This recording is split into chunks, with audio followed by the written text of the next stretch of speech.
Help me hit 7,000 subscribers. Support the video with a like and share your thoughts in the comments. I read everyone. Thank you.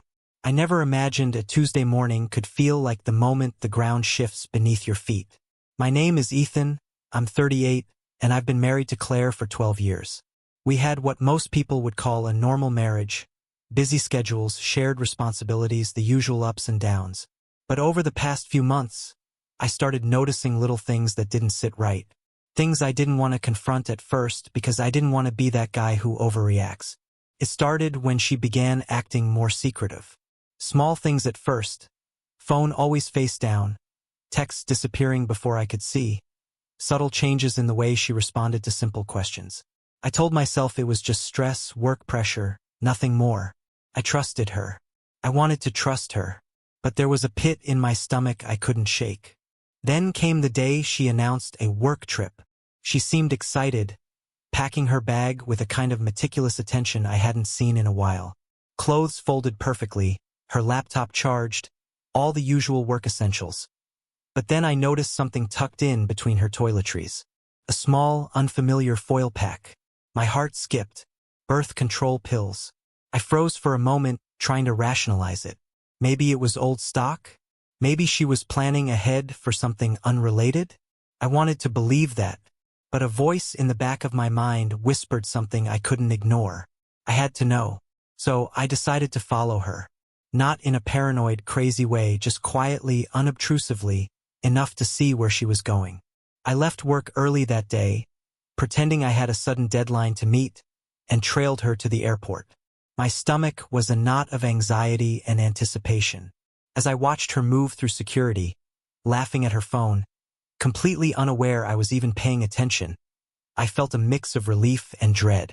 Relief that maybe I was overthinking, dread that maybe I wasn't. Once she boarded the plane, I didn't follow her into the airport. That would have been impossible. But I tracked the destination. She was headed to Brighton, a city she'd never mentioned in a business context. My heart sank a little further. It wasn't a conference. It wasn't a meeting. I knew it the second I saw the hotel she checked into.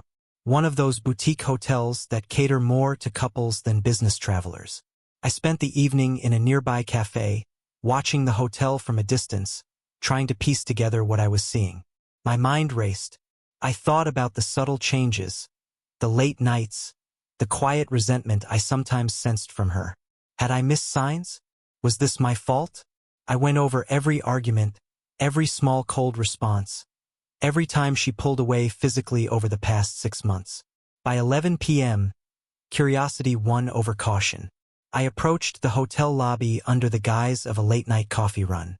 I didn't go in, not yet, just enough to see who came and went. That's when I saw him. A man I didn't know, casually dressed, waiting in the shadows near the entrance. He smiled when she appeared, and the way she looked at him, the warmth, the subtle flirtation. It hit me like a punch to the chest. My mind was reeling. I couldn't breathe properly, couldn't move, couldn't even process how this was happening. I spent the next few hours pacing nearby streets, trying to calm down, trying to figure out my next step. By the time she emerged to go for a late-night walk, he was waiting, hand lightly brushing hers. My hands were shaking as I watched from a distance, my heart breaking in a slow, agonizing rhythm. The betrayal wasn't violent. It wasn't a scream or a door slam. It was quiet, calculated, almost polite in its cruelty. She had planned this, and I had walked right into it. The next morning, I didn't confront her immediately.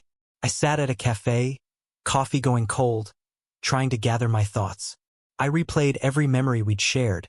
The early mornings, the vacations, the nights lying awake talking about our dreams, and wondered how something so sacred could unravel in silence. I thought about my own role, the ways I may have grown complacent, the times I took her for granted, the nights I let our connection fade without realizing it. By noon, I had a decision to make. I could confront her, risk a scene in a foreign city, expose myself in anger and hurt, or I could watch, observe, and understand what I was truly dealing with. I chose the latter. I followed her through the quiet streets of Brighton, each step heavier than the last. I noticed how easily she laughed at his jokes, how naturally she moved with him, the kind of ease that wasn't reserved for me anymore.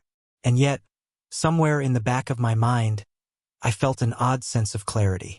Not relief, not happiness, but clarity. I finally saw the cracks, the distance that had been growing for months, maybe years, and the reality I had been ignoring for far too long. And then, as they entered a small boutique cafe, sitting at a table tucked away from view, I made a choice I hadn't anticipated. I didn't storm in. I didn't yell. I didn't throw accusations or plead for her attention. I simply watched from the shadows, letting my heart process the truth, letting the silence speak louder than words ever could. That was when I realized something fundamental. Betrayal doesn't always come with fireworks or shouting. Sometimes, it's quiet, calculated, almost invisible, until you witness it with your own eyes. I waited a few moments, heart hammering, then decided it was time to confront reality, and maybe Claire herself. I didn't want to embarrass her, humiliate her, or make a scene. I wanted answers, and above all, I wanted clarity for myself. So I approached the cafe, careful to remain calm, though my hands shook and my throat felt tight. She saw me before I spoke. That look, the sudden recognition, the flash of guilt or maybe surprise, it stopped me in my tracks. I could see she hadn't expected me to be here.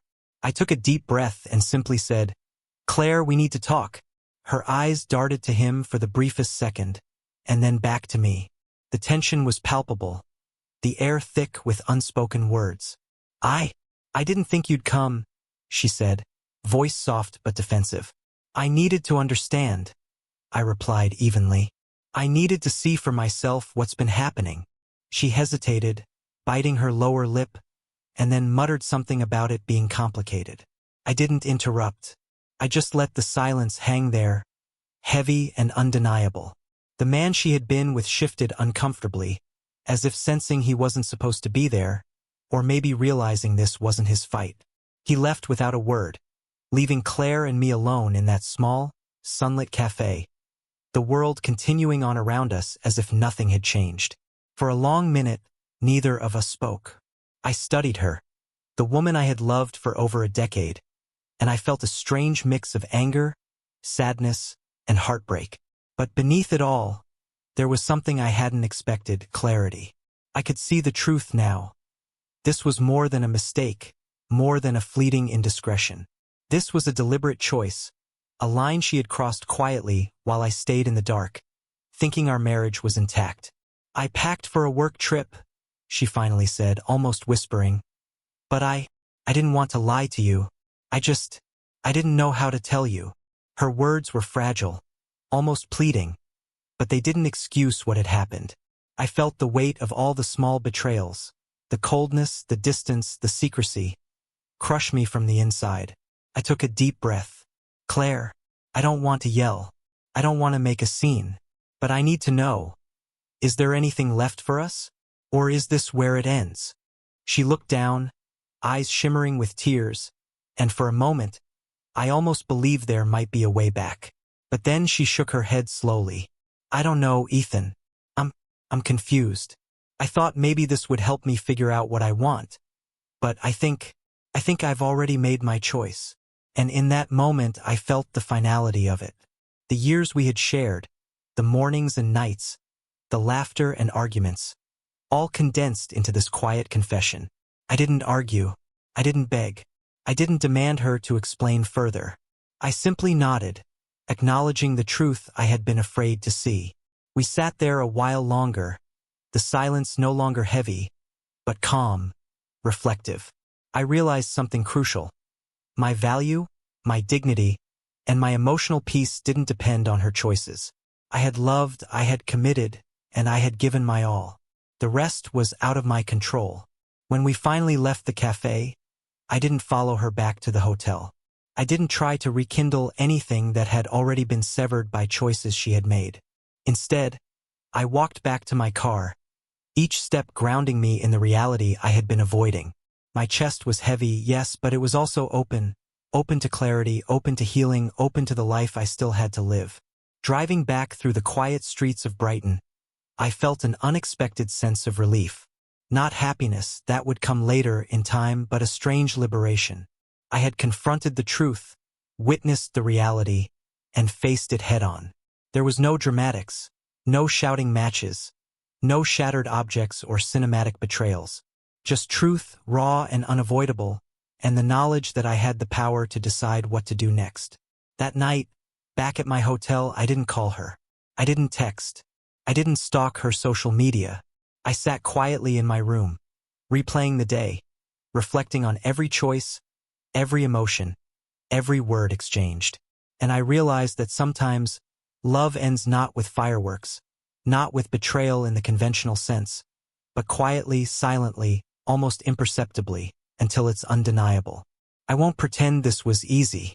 I won't pretend I wasn't hurt, shattered, or questioning every memory we had shared. But I also won't pretend I didn't learn something important. Love isn't always about holding on, sometimes it's about letting go. Respect isn't always about demanding it, sometimes it's about reclaiming it for yourself. And trust, real, unshakable trust, is not something you can force or recover once it's gone. By the end of the week, I returned home, suitcase heavier not just with my belongings, but with the weight of what I had witnessed, and lighter in the sense that I finally had clarity. I started to rebuild, not around Claire, not around anger, but around myself. My friendships, my passions, the quiet moments of life that had been overshadowed by uncertainty.